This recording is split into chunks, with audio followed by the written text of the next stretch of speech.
अनुसूचित जातींच्या आरक्षणातील उपवर्गीकरणाच्या निर्णयाविरोधात आज विविध संघटना व पक्षाच्या वतीने भव्य मोर्चा काढण्यात आलाय। बजाज चौक इथून या मोर्चाची सुरुवात करण्यात आली। शहराच्या प्रमुख मार्गाने हा मोर्चा जिल्हाधिकारी कार्यालयावर धडकला। भंते राजरत्न, विशाल मानकर, अनिल जवादे, डॉक्टर विद्याताई रायकवाड, किशोर खैरकार, विशाल रामटेके, आशिष सोनटक्के, सुनील ढालेसह विविध क्षेत्रातील महिला पुरुष मोठ्या संख्येने सहभागी झाले होते। उपवर्गीकरण हटाव, आरक्षण बचाव, संविधान वाचवा, समानता वाचवा अशा घोषणांसह मोठ्या संख्येने समाज बांधव मोर्चात सहभागी झाले होते।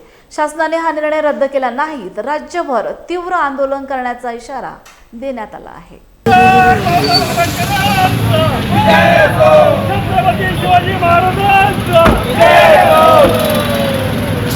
मी समस्त जनतेला हे सांगू इच्छिते की आपल्या सगळ्या सामाजिक संघटना, सगळे लोक आपण जोपर्यंत एकत्र होणार नाही आणि ही जी सत्ताधारी शासन व्यवस्था आहे, काय सुरू आहे आज देशामध्ये आपण पाहतोय। What is reservation? Reservation is not bread and butter but it is for participation in administration, policy making and decision making. कशासाठी पाहिजे आम्हाला आरक्षण?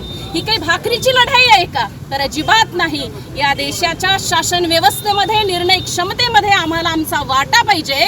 म्हणून विश्वरत्न बाबासाहेब आंबेडकरांनी देशाच्या संविधानामध्ये आरक्षणाची तरतूद केली होती। आमचा सर्वसामान्य माणूस, गोरगरीब माणूस, इथला वंचित माणूस, दलित, पिछडा, मुस्लिम, आदिवासी, चांभार आणि सगळ्या प्रकारचे कॅटेगरीचे लोक आजच्या या मोर्चामध्ये उपस्थित झालेले आहे। हे एक वाखाणण्यासारखी गोष्ट आहे। 59 SC कॅटेगरीमध्ये जमाती येतात का? ही एका जातीचं आरक्षण आहे? तर अजिबात नाही। या सगळ्या लोकांचा आज मोर्चामध्ये सहभाग आहे। माझा मातंग बांधव सुद्धा मोठ्या प्रमाणामध्ये उपस्थित झालेला आहे।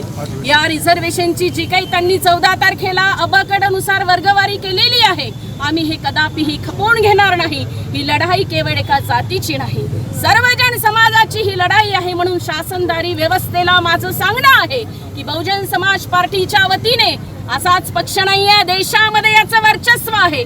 बहनजी, संसदेमध्ये सगळ्यात आधी आवाज उठवणारा जर कोण नेता असेल तर ती राष्ट्रीय नेता बहन कुमारी मायावती, जी आम्हाला सगळ्यांना गर्व असला पाहिजे।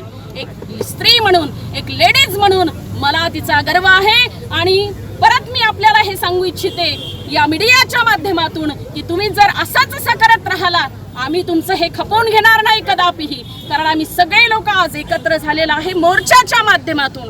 जरी आम्ही वेगवेगळे विचार असतील तरी बाबासाहेब आंबेडकरांच्या विचारधारेने सगळेजण आम्ही एकत्र आहोत। आम्ही तुमचं ही जी विचार आहे किंवा हे जे तुम्ही लादलेलं आहे हे कदापिही खपवून घेणार नाही।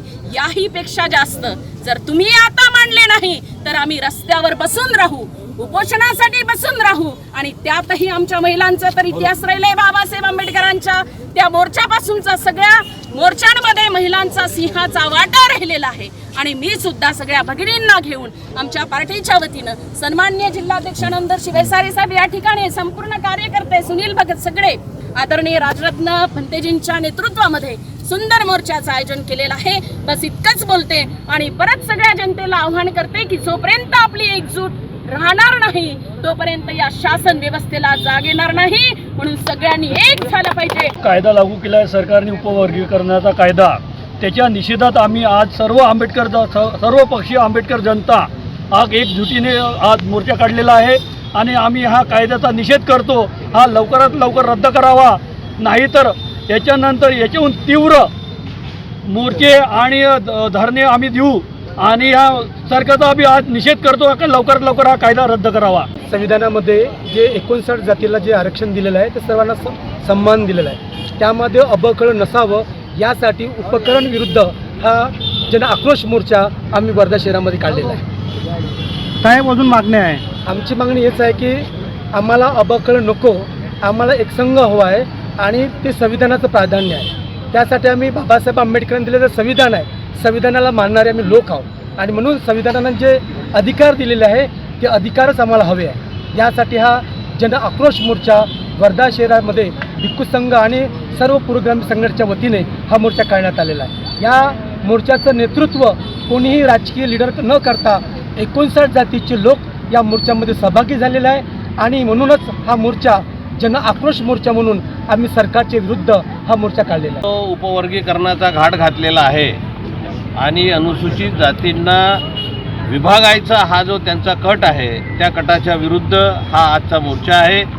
या मोर्चामध्ये विशाल भाऊ इकडे, या मोर्चामध्ये 59 जाती समूहातील प्रातिनिधिक स्वरूपात सर्व जाती समूह सहभागी आहेत आणि या मोर्चाला वंचित आघाडी आणि BSPनीही समर्थन दिलेलं आहे. याचा अर्थ असा आहे की अनुसूचित जातीमध्ये कुणीही विभागल्या गेलेलं नाही, सगळे एकसंघ आहेत आणि हे एकसंघपणे या उपवर्गीकरणाचा विरोध करत आहेत. यातला महत्त्वाचा भाग आहे की सरकार म्हणते त्या वंचित घटकाला आरक्षण मिळत नाही म्हणून आम्ही उपवर्गीकरण करतो आहे. माझं म्हणणं हे आहे की सरकारने ज्या घटकाला आरक्षण मिळत नाही त्यांच्यासाठी सरकारने काय केलं, त्या समाज घटकासाठी शाळा काढल्या, त्या समाज घटकासाठी आश्रमशाळा काढल्या, कॉलेजेस दिले, उच्च शिक्षणाची व्यवस्था केली, हॉस्टेल काढले. काय केलं काय सरकारने? आरक्षण तेव्हाच मिळते जेव्हा मुलं शिकतात. शिकलेल्या माणसाला आरक्षण आहे, अडाणी माणसाला आरक्षण नाही आहे. आणि जोपर्यंत तुम्ही शिकवणार नाही, तुम्ही त्या सुविधा त्या समाजाला उपलब्ध करून देणार नाही, तर त्या समाजाला आरक्षण घेण्याची संधी केव्हा मिळेल? तर सरकारने आधी हे करायचं आहे. त्यासाठी या सरकारची कान उघाडणी करायची. या सरकारला सांगायचं आहे की तुम्ही मातंग समाजाच्या खांद्यावर बंदूक ठेवू नका. त्यांच्याच खांद्यावर बंदूक ठेवायची आणि त्यांच्याच समाजाची शूटिंग करायची. हा या महाराष्ट्र सरकारने उद्योगधंदा बंद करावा. वेगवेगळ्या समाजामध्ये कुणबी विरुद्ध मराठा भांडण लावून दिलं, धनगर विरुद्ध आदिवासी भांडण लावून दिलं, सगळ्या OBC वर्गामध्ये आपापसामध्ये भांडणं लावून दिली. हे सरकार या देशातल्या नागरिकांना एकत्र ठेवून हा देश, हा राज्य पुढे न्यायचा प्रयत्न करायला पाहिजे.